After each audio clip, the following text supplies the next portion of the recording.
அண்மைச் செய்தி. புதுச்சேரி, காரைக்கால் மாவட்டத்தில் நாளை பள்ளி கல்லூரிகளுக்கு விடுமுறை விடப்படுவதாக அறிவிக்கப்பட்டுள்ளது.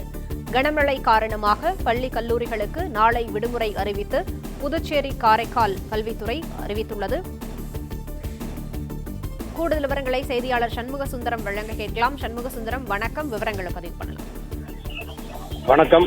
வங்கக்கடலில் உருவாகியுள்ள ஆழ்ந்த காற்றழுத்த தாழ்வு மண்டலம் தற்போது புயலாக மாறக்கூடிய சூழலில் புதுச்சேரி பகுதியில் நேற்று முதலே விட்டுவிட்டு மழை பெய்து வருகிறது. மேலும் இன்று புதுச்சேரியில் மிதமான மழை பெய்து வந்த நிலையில் நாளை புதுச்சேரி மற்றும் சென்னை கடலோர பகுதிகளில் இந்த புயலானது நெருங்கி வரும் நிலையில் மழை அதிகரிக்கும் என சென்னை வானிலை ஆய்வு மையம் தெரிவித்துள்ள நிலையில் இன்று ஏற்கனவே பள்ளி மற்றும் கல்லூரிகளுக்கு விடுமுறை அறிவித்த போது நாளையும் பள்ளி கல்லூரிகளுக்கு விடுமுறை அறிவிக்கப்பட்டுள்ளது.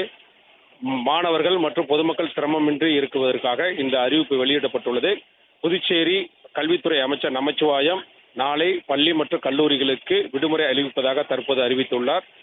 புதுச்சேரியில் இந்த புயல் காரணமாகவும் வங்கக்கடலில் உள்ள ஆழ்ந்த காற்றழுத்த தாழ்வு காரணமாகவும் நேற்று முதல் விட்டு மழை பெய்து வந்த நிலையில் மாணவர்களின் நலன் கருதி இந்த விடுமுறையானது அறிவிக்கப்பட்டுள்ளதாக கல்வித்துறை அமைச்சர் சார்பில் தெரிவிக்கப்பட்டுள்ளது.